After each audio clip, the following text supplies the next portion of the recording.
আমাদের চ্যানেলের সমস্ত গল্পের নোটিফিকেশন সবার আগে পাওয়ার জন্য এখনই সাবস্ক্রাইব করুন আমাদের চ্যানেলটি এবং পাশে থাকা বেল আইকনটি প্রেস করে অল করে দিন। হরেবল উইকেন্ডে আজ আপনার জন্য শৈলজানন্দ মুখোপাধ্যায়ের লেখা গল্প নমস্কার।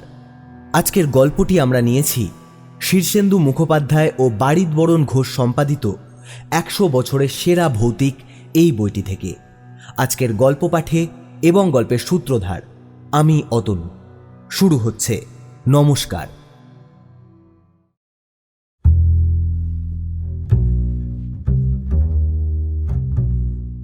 অনেকদিন বেকার বসে থাকার পর চাকরি পেলাম, কিন্তু চাকরি যেখানে পেলাম সে এক ভীষণ জায়গা। সহজে সেখানে বড় একটা কেউ যায় না। আমার আগে যারা গেছেন সকলেই মরেছেন এবং সে এক আশ্চর্য মৃত্যু। রোগ নেই, ব্যাধি নেই, সারাদিন কাজকর্ম করে রাত্রে খাওয়া দাওয়ার পর বিছানায় শুয়েছেন। সকালে দেখা গেল তিনি আর উঠছেন না, বিছানাতেই মরে পড়ে আছেন। মুখের চেহারা হয়ে গেছে কিম্ভূত কিমাকার বিশ্রী। মনে হয় যেন মরবার সময় ভয় পেয়েছিলেন। কিসের ভয় সেসব তখন কে আর বলবে। আমার কিন্তু ভয় বলে কোনো বস্তু ছোটবেলা থেকেই নেই, তাই একটুখানি ভরসা হলো। ভাবলাম চোর ডাকাত যদি খুন করে দিয়ে যায় সে এক আলাদা কথা, তাছাড়া আর কিছুর ভয় আমি করি না। যাই হোক, মরব। অর্থাভাবে দিনে দিনে তিলে তিলে মরবার চেয়ে সে বরং ঢের ভালো। চাকরি নিলাম। জায়গাটা বেশি দূরে নয়, বাংলাদেশের মধ্যেই। বড় একটা স্টেশনে গাড়ি বদল করে ছোট একটি ব্রাঞ্চ লাইনের ট্রেনে চললাম।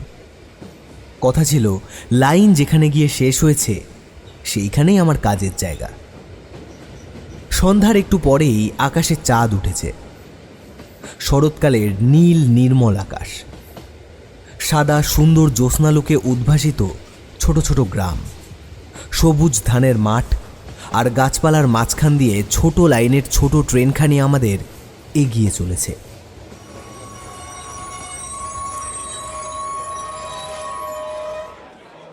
দূরে দূরে একটি করে স্টেশন, টিমটিম করে দু একটা কেরোসিনের বাতি জ্বলছে। দু একজন লোক নামছে, দু একজন উঠছে।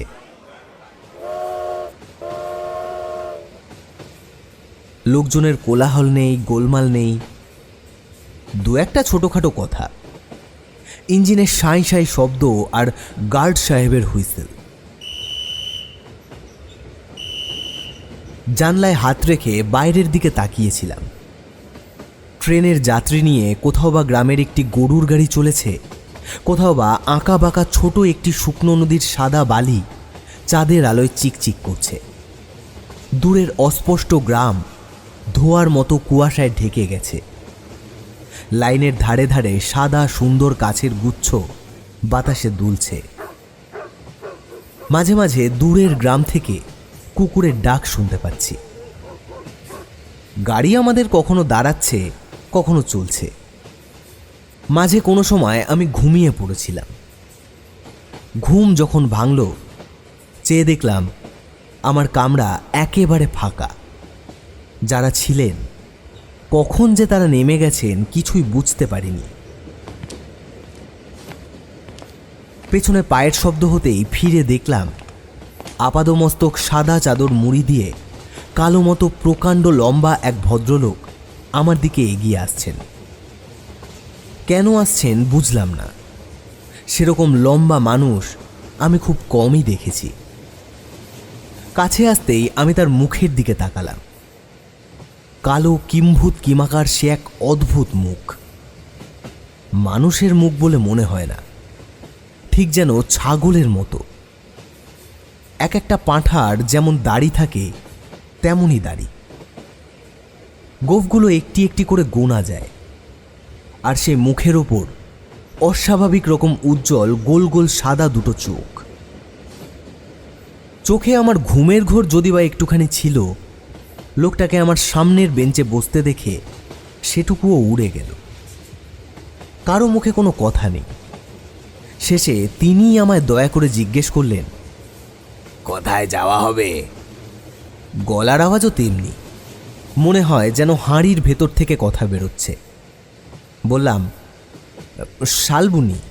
তিনি বললেন, চলুন, আমিও যাব। বাধিত হলাম। চাকরির জায়গায় পৌঁছতে না পৌঁছতেই এই জিজ্ঞেস করলাম, আপনি কি শালবনিতেই থাকেন? ঘাড় নেড়ে জানালেন, না। কোথায় থাকা হয় সে কথা জিজ্ঞেস করবার সাহস হলো না। বললাম, সিমসন কোম্পানির যে লোহার কারখানা তৈরি হচ্ছে স্টেশন থেকে সেটা কত দূর মশাই? কাছেই। শুনে আশ্বস্ত হলাম। বললাম, আচ্ছা বলতে পারেন, শুনেছি নাকি ৩-৪ জন লোক সেখানে মারা গেছে। কেন মারা গেছে জানেন আপনি? তিনি তখন অন্যদিকে মুখ ফিরিয়েছিলেন। কোনো জবাব পেলাম না। সর্বনাশ! তবে কি এইখান থেকেই সঙ্গ নিলেন নাকি?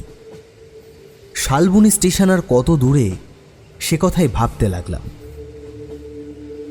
দেখতে দেখতে ট্রেনের গতি মন্থর হয়ে এল। ভদ্রলোক কতক্ষণ পরে আমার দিকে মুখ ফেরালেন। বললেন, কারখানায় চাকরি নিয়ে এলেন বুঝি? বললাম, কি আর করি মশাই, পেটের দায়ে 2-3টে ছেলে মেয়ে। তিনি বললেন, যদি মারা যান? সে কথা নিজেও কতবার ভেবেছি, কিন্তু তার থেকে হঠাৎ এই কথাটা শোনবা মাত্র বুকের ভেতরটা কেমন যেন ধক করে উঠল। বললাম, তাহলে না খেতে পেয়ে সবাই মারা যাবে? তিনি জিজ্ঞেস করলেন, ছেলে মেয়ে কটি? বললাম, 3টি, 2টি ছেলে 1টি মেয়ে। সংসারে আর কে আছে? বুড়ো বাবা, মা, পিসি, মাসি, ভাগ্নি। পোষ্যের আর অন্ত নেই মশাই।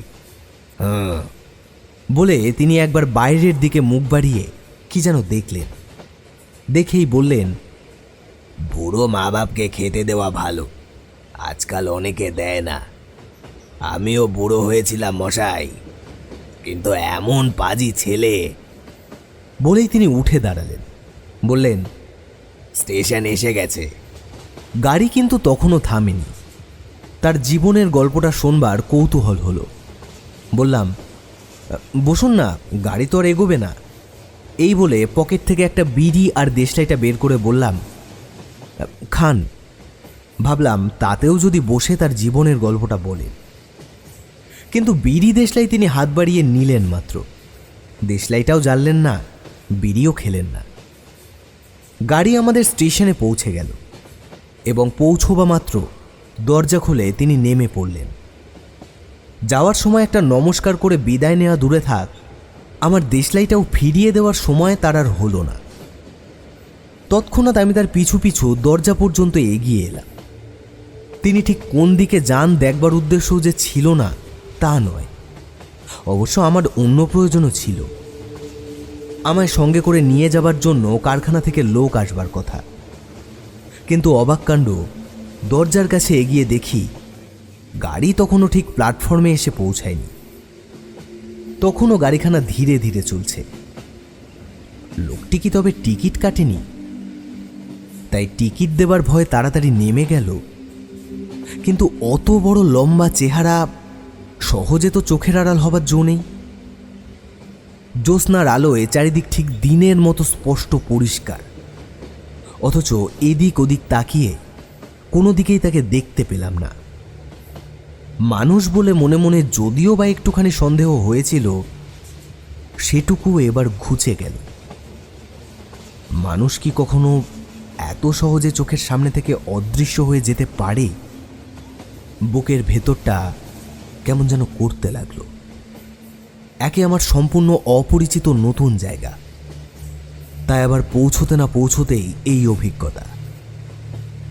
পেটের দায়ে চাকরি করতে এসে কি যে অদৃষ্টে আছে কে জানে।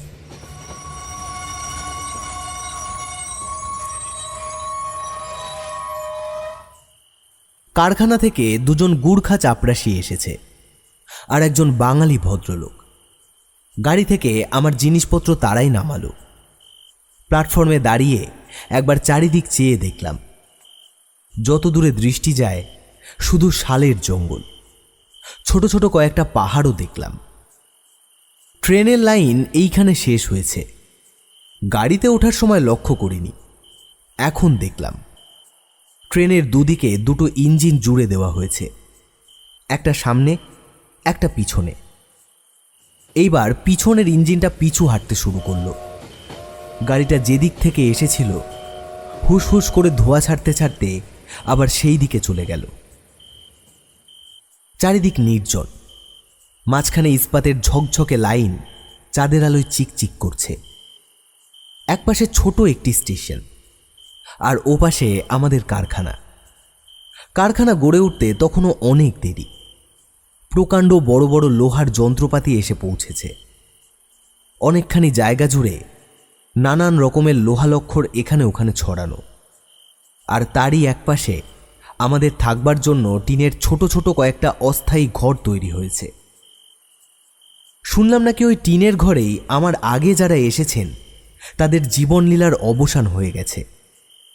শুধু সেই রাত্রির মতো আমাকে সেইখানেই থাকতে হলো। বাঙালি ছোকরাটি জাতিতে ব্রাহ্মণ। আমার জন্য সে রান্না করে রেখেছিল। ঠিক হলো, নিজের হাতে রান্না আমায় কোনোদিনই করতে হবে না, সেই রোজ আমার রান্না করে দেবে। সেদিন রাত্রে তাকে আমার কাজ ছেড়ে যেতে দিলাম না। খাওয়া দাওয়ার পর সে আমারই কাছে ছোট একটা বিছানা বিছিয়ে শুয়ে পড়ল। কাছাকাছি কোনো একটা গ্রামে তার বাড়ি, নাম যতীন। প্রথমেই সে জিজ্ঞেস করল, আপনি ব্রাহ্মণ? বললাম, হ্যাঁ। ব্যাস, তাহলে আর আপনার কোনো ভয় নেই। জিজ্ঞেস করলাম, কেন, ব্যাপার কি বলো দেখি যতীন?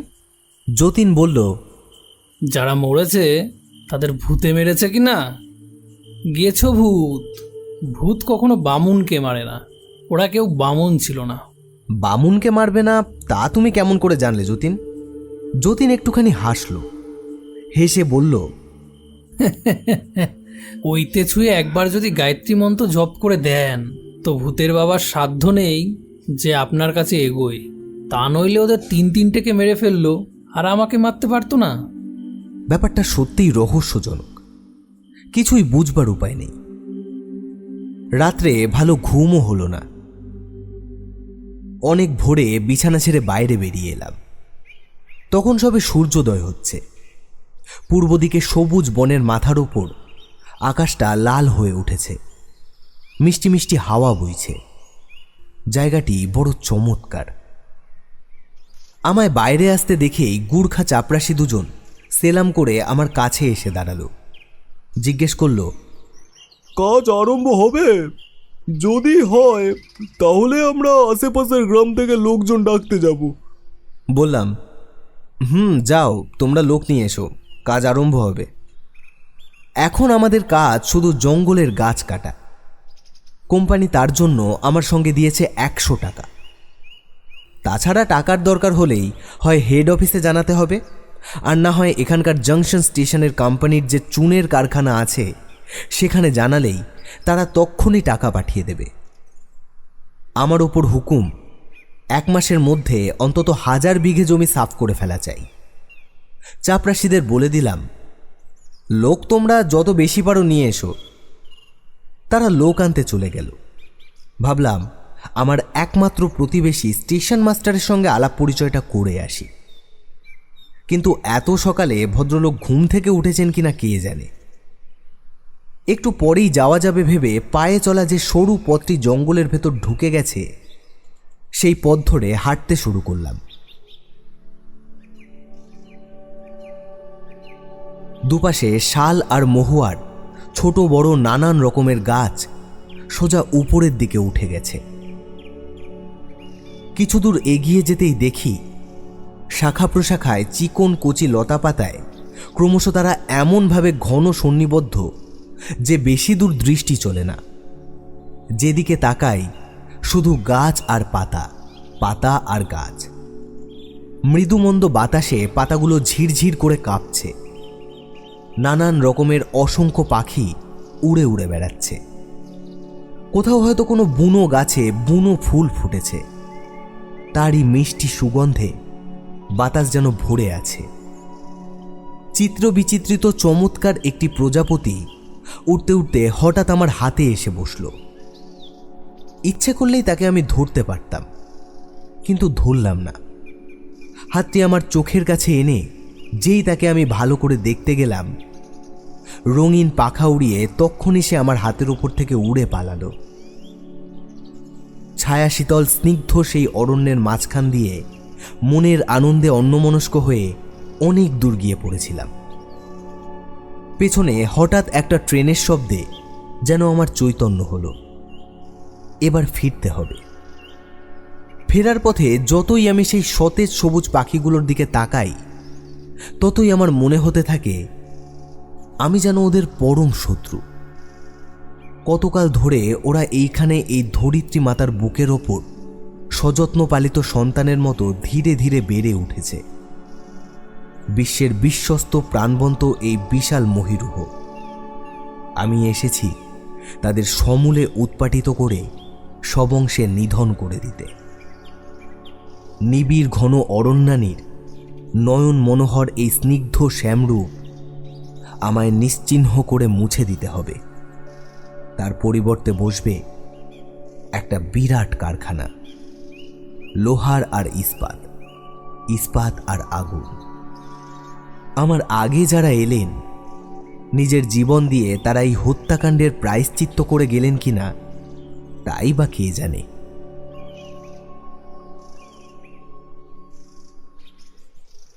ট্রেন এসেছে, আবার চলেও গেছে। স্টেশন মাস্টার বসে বসে একটা মোটা খাতায় কি যেন লিখছিলেন। মোটা সোটা বেটে খাটো মানুষটি। পরিচয় হতেই মুখখানি তার আনন্দে উজ্জ্বল হয়ে উঠল। খাতা বন্ধ করে তিনি গল্প জুড়ে দিলেন। বললাম, কাজ করুন। তিনি বললেন, ধরতের কাজ মানুষের মুখ দেখতে পায় না মশাই। দুটো কথা বলে যে সুখ হবে, তাই পাণ্ডব বর্জিত দেশে তারও উপায় নেই। দিন না মশা চটপট ওই গাছগুলোকে কেটে উড়িয়ে, তবু একটা কারখানা টারখানা হবে, শহর বসবে, বাজার বসবে, লোকজন তবু দেখতে পাবো। বললাম, কিন্তু এই গাছ কাটতে গিয়ে শুনেছি আমার আগে তিনজন। কথাটাকে তিনি শেষ করতে দিলেন না। টেবিল চাপড়ে চিৎকার করে বলে উঠলেন, আরে ধুর ধুর, আমি ওসব বিশ্বাস করি না মশাই। ভূত না ছাই, ভূত না হয় মেরেই দিয়ে গেল, কিন্তু টাকা কড়িগুলো গেল কোথায়? সেগুলো কি ভূতে নিয়ে গেল নাকি? কথাটা ভালো বুঝতে পারলাম না, তাই তাকে আর একবার ভালো করে জিজ্ঞেস করতেই তিনি বললেন, আমার বিশ্বাস ভূতে তাদের মারেনি, মেরেছে মানুষে। কুলি বিদায় করবার টাকা কড়ি তাদের কাছেই থাকতো, সেই টাকার লোভে কেউ তাদের মেরে ফেলেছে। তিনি আরও বললেন, আমার কিন্তু মশাই ওই গুর্খা চাপরাশি দুটোকে বিশ্বাস হয় না। বললে কথা শোনে না, ব্যাটারা যেন নবাব পুত্তুর। বললাম, কি জানি মশাই, কি করবে তাই ভাবছি। মাস্টার মশাইয়ের টেলিগ্রাফ এসেছে। তিনি উঠে দাঁড়ালেন। টেলিগ্রাফের কলটার কাছে গিয়ে টকটক করে কলটা বার কতক বাজিয়ে দিয়ে আবার চেয়ারে এসে বসলেন। তারপর আমাকে বললেন, আপনার আগে যে লোকটা এসেছিল তাকেও বলেছিলাম, কিন্তু সে হিন্দুস্তানি, বাঙালির কথা শুনলো না। ভাবলো আমি বুঝি ওর টাকাগুলো বাগাবার মতলবে আছি।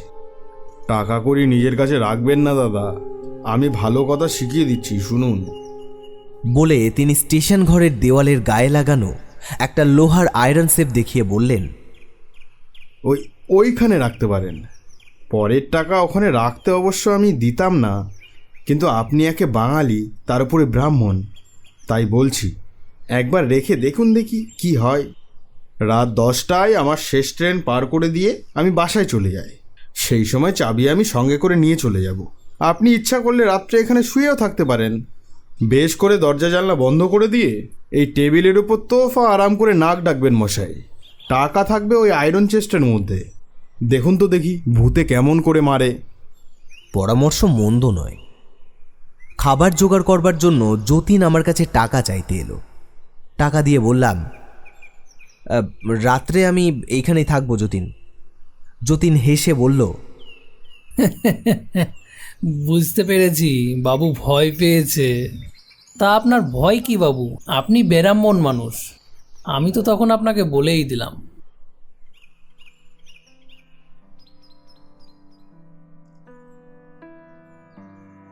গুর্খা চাপরাশি দুজন বেশ কাজের লোক।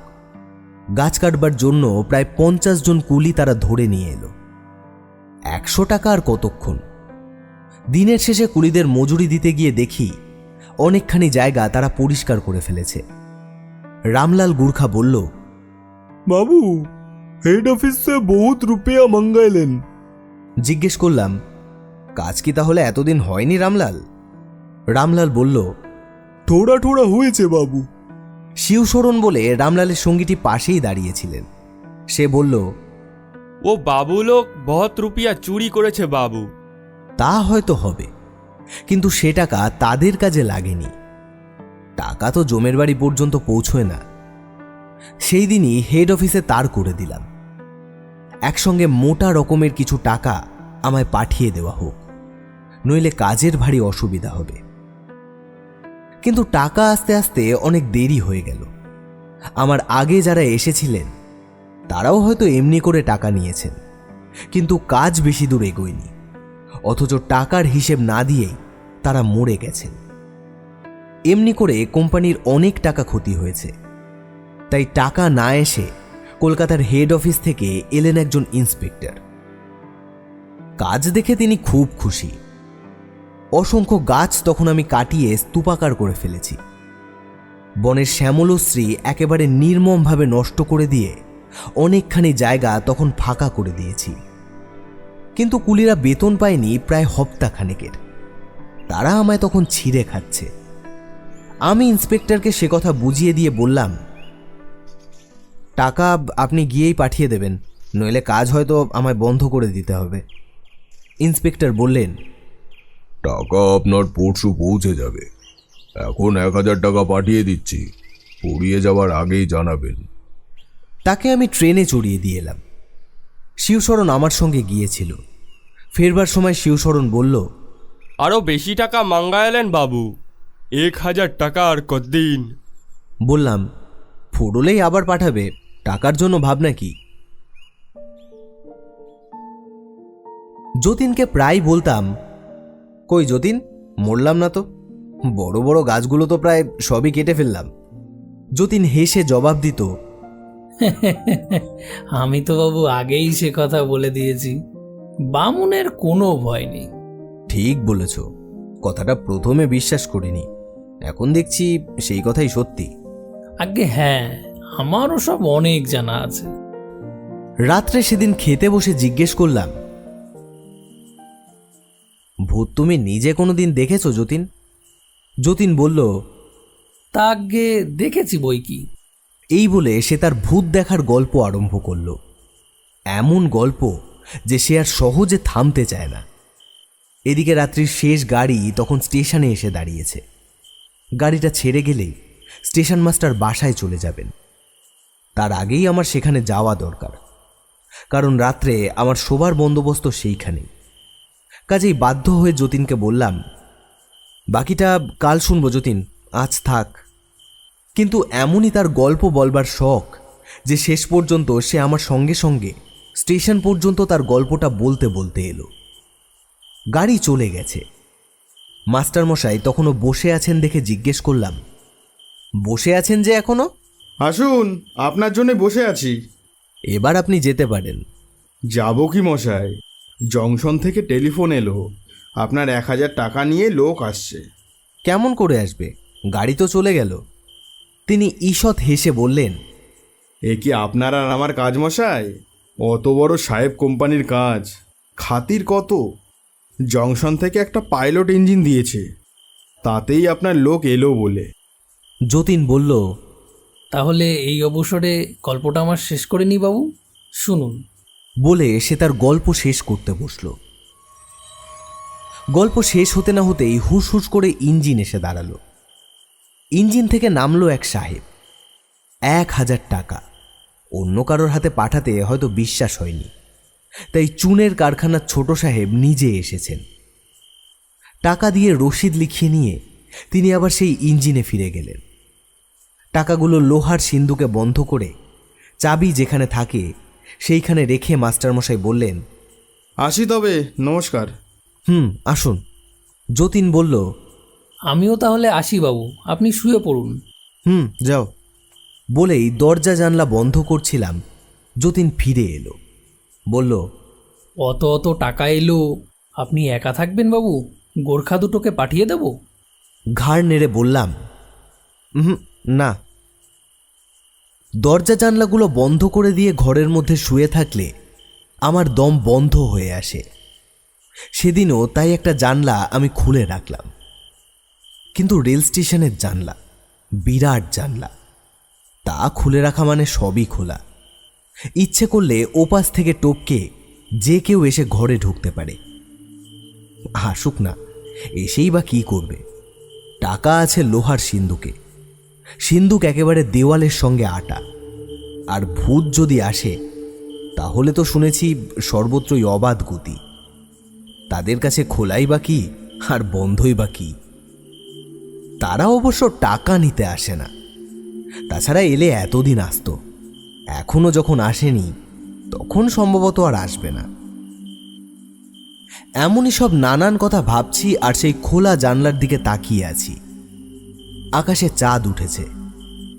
দিনের মতো পরিষ্কার জ্যোৎস্নার ছটা জানলার পথে ঘরে এসে পড়েছে। ভাবতে ভাবতে কতক্ষণ পরে জানি না ঘুমিয়ে পড়েছিলাম। হঠাৎ মনে হলো কাপড় দিয়ে কে যেন আমার মুখখানা চেপে ধরেছে। ঘুম ভেঙে গেল। জেগে দেখি সত্যিই তাই।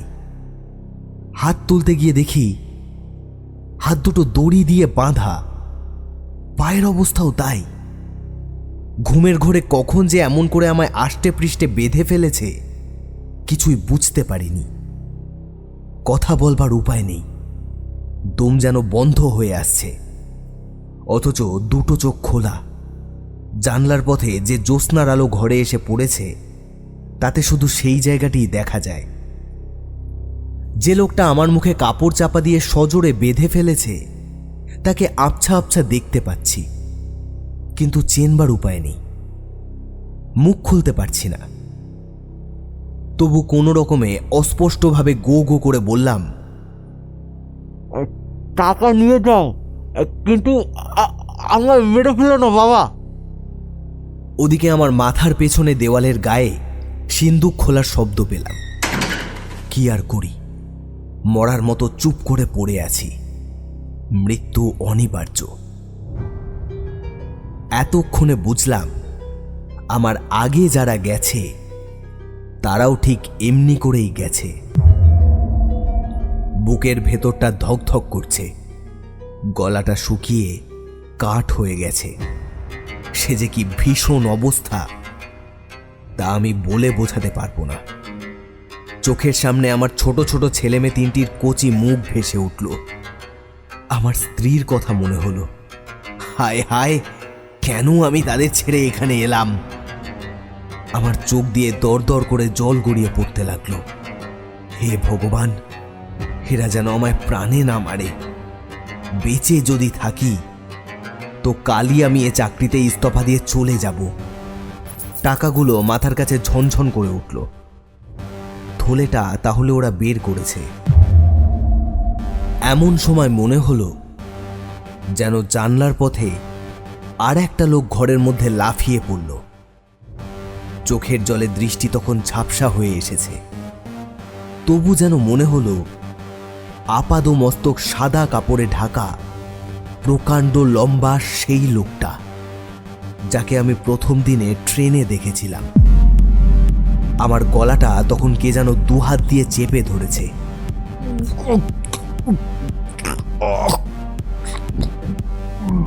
এইবার মৃত্যু। অনুরোধ করবার শক্তি নেই। মুখে কাপড় তখনও তেমনই বাঁধা। কিন্তু অবাক কাণ্ড, মরতে মরতে আমি যেন বেঁচে গেলাম। আমার গলা ছেড়ে দিয়ে ঘরের মধ্যে সে যেন কার সঙ্গে হাতাহাতি শুরু করে দিয়েছে। তারপরেই ভীষণ শব্দ, তারপরেই চিৎকার।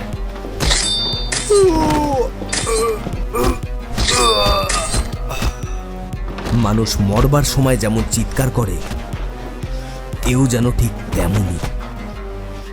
কণ্ঠস্বর শুনে চিনতে পারলাম, এ আমার গুর্খা চাপরাশি রামলাল।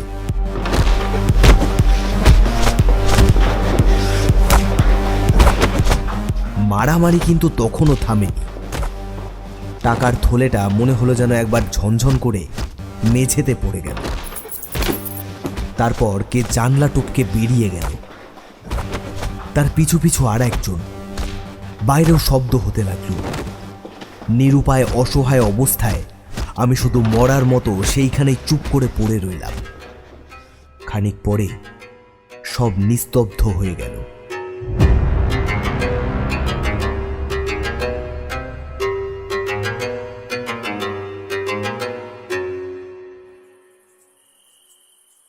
কি যে হলো কিছুই ভালো করে বুঝতে পারলাম না। তখনও বুকের ভেতরটা কেমন যেন করছে, যে কোনো মুহূর্তে মৃত্যু হতে পারে, সেই কথাই ভাবছি।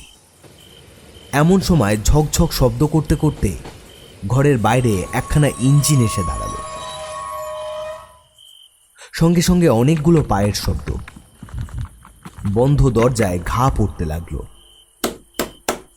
কিন্তু কে খুলবে? আমার তো ওঠবার উপায় নেই। মুখখানা টেনে বাঁধা, কথাও বলতে পারছি না। পায়ের শব্দ ঘুরে একদিকের খোলা জানলার কাছে এসে দাঁড়ালো। একজন সাহেব জানলা টপকে ঘরে ঢুকে দরজা খুলে দিলেন। ঘরে আলো জ্বালা হলো। জংশন থেকে তারা ইঞ্জিনে চড়ে 4 জন এসেছেন। কোয়ার্টার থেকে স্টেশন মাস্টার এলেন। রক্তে ভেসে গেছে। গুর্খা চাপরাশি রামলাল মেঝের ওপর মরে পড়ে আছে। তারই কোমরের ভজালি তারই গলায় বসিয়ে দেওয়া হয়েছে। লোহার সিন্দুক খোলা, কিন্তু টাকার থলে মেঝের ওপর পড়ে রয়েছে। ব্যাপারটা কিছুই ভালো করে বোঝবার উপায় নেই। কে যে আমায় মেরে টাকা নিয়ে উধাও হবে ভেবেছিল, আর কেই বা আমায় বাঁচিয়ে রামলালকে মেরে গেল, কে জানে। সাহেবকে জিজ্ঞেস করলাম, আপনারা খবর পেলেন কেমন করে? একজন বললেন, জংশনে আমাদের ইঞ্জিন পৌঁছবা মাত্রই এখান থেকে টেলিফোন গেল, ডাকাত পড়েছে, জলদি আসুন। এখান থেকে টেলিফোন করবে কে? স্টেশন মাস্টার ফোনের কাছে গিয়ে ফোনটা হাতে তুলে আমাদের দেখালেন। ফোনের কানেকশন তিনি কেটে দিয়েই বাড়ি গিয়েছিলেন। অবাক হয়ে আমরা পরস্পরের মুখ চাওয়াচাই করতে লাগলাম। হঠাৎ আমার মনে পড়ল, ঝগড়াটা বাইরে পর্যন্ত গড়িয়েছিল। বাইরে বেরিয়ে একবার দেখা যাক। সবাই মিলে বাইরে বেরিয়ে গেলাম। জ্যোৎস্নার আলো তখন ম্লান হয়ে এলেও দেখা গেল দূরের প্ল্যাটফর্মের একেবারে শেষ সীমানায় সাদা মতো কি যেন একটা পড়ে রয়েছে। কাছে গিয়ে দেখি শিউসরণ। আমাদের দেখে সে কেঁদে ফেলল। মুখে কোনো কথা বলল না। শেষে অনেক কষ্টে মেরে মেরে তাকে কথা বলানো হলো। সাহেবের লাথি খেয়ে সে কাঁদতে কাঁদতে সব বলে ফেলল। আমায় মেরে ফেলে সে আর রামলাল দুজনেই এসেছিল টাকা চুরি করতে। যে 3 জন মরেছে তারাও তাদেরই হাতে মরেছে। কিন্তু এবার তার ফল হলো বিপরীত। মাঝখান থেকে কে একটা লোক এসে রামলালকে তো মেরেই ফেলল, আর তার হাত থেকে টাকার থলেটা কেড়ে নিয়ে তার পা দুটো উল্টো দিকে মুচড়ে ভেঙে দিয়ে চলে গেল। বুঝলাম সেই ভাঙা পা নিয়ে অতি কষ্টে বুকে হেঁটে শিবশরণ পালাবার চেষ্টা করছিল। জিজ্ঞেস করলাম, লোকটা দেখতে কিরকম বল দেখি? শিবশরণ বলল, সে মানুষ নয় বাবু, তার গায়ে বহুত জোর, ইয়া লম্বা তাল গাছের মতন, আর ছাগলের মতন মুখ। আর কিছু বলবার দরকার ছিল না। আমার মাথাটা কেমন যেন ঘুরছিল বলে সেইখানে বসে পড়লাম। মনে হলো রামলাল যখন আমার গলাটা চেপে ধরে আমায় মেরে ফেলার উদ্যোগ করছিল, তাকে তখন আমি জানলা টপকে ঢুকতে দেখেছি। মনে মনে এইসব ভাবছি, এমন সময় টুপ করে আমার পায়ের কাছে কি যেন একটা পড়ল। তুলে দেখি একটা দেশলাইয়ের বাক্স। এইটাই সেদিন আমি তাকে ট্রেনের কামরায় দিয়েছিলাম, কিন্তু ফেরত দিতে সে ভুলে গিয়েছিল। এদিক ওদিক বহুদূর পর্যন্ত তাকিয়ে আমি কাউকেই দেখতে পেলাম না। আমার সমস্ত শরীর রোমাঞ্চিত হয়ে উঠল। কিন্তু কে সে? যেই হও, তুমি আমার প্রাণ রক্ষা করেছ। তোমায় নমস্কার।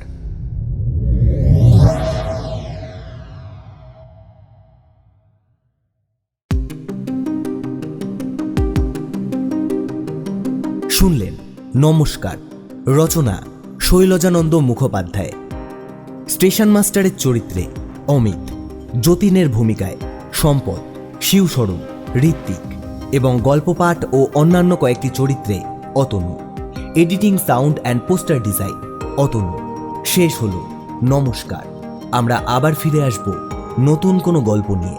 ততক্ষণ ভালো থাকুন, সুস্থ থাকুন আর শুনতে থাকুন হরিবল উইকেন্ড।